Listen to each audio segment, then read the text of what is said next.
Yeah, so the general review of how we went and the competition was that we played some really good teams from a contested point of view.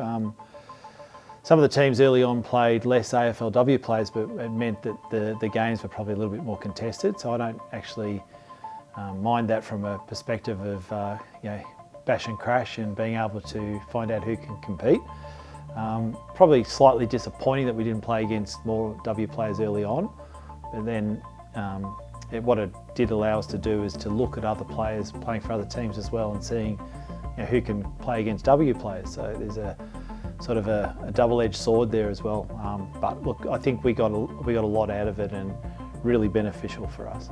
Yeah, I think we got out of what we wanted from the point of view we were able to see new players integrate into the side. We were able to work on a couple of things that we wanted to work on, and then we ended up trying a couple of concepts that we think will work in W, and then there were others that we just sort of invented on the way, I suppose, and ended up coming with a new piece to our midfield group that we think will look really good in W as well. So yeah, a lot out of it, but very much a live situation in the games where we probably less of trying about winning and scoreboard and more about structure and things like that.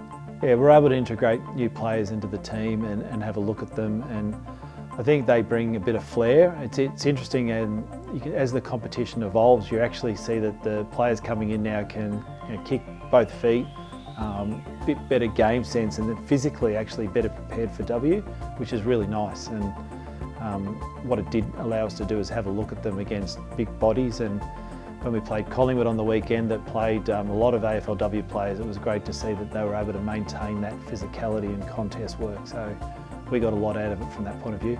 Yeah, the standouts over the VFLW were Monham. I think she really elevated her game, and the first time she's really had a good crack at a pre-season, if you like, and then obviously now she'll be able to go into our actual pre-season, but she showed that she's going to have a really good year.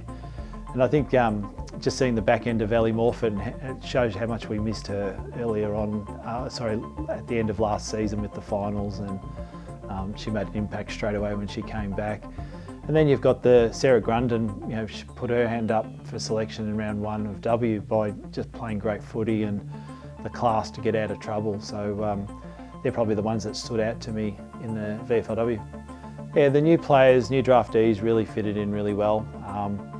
I thought they showed that their game sense is at a standard where they can come into our W pre-season and impact straight away.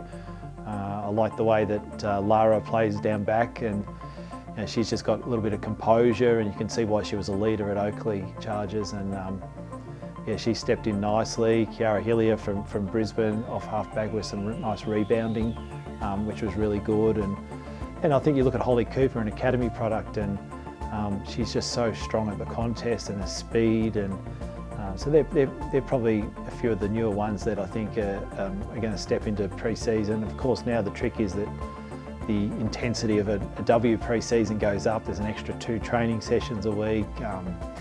You're playing for keeps, so it'll be interesting to see how they handle that side of it. But from what they've shown in VFLW, allows us to sort of start at a level of pre-season that we perhaps wouldn't have had if we hadn't have done it. So overall, very beneficial.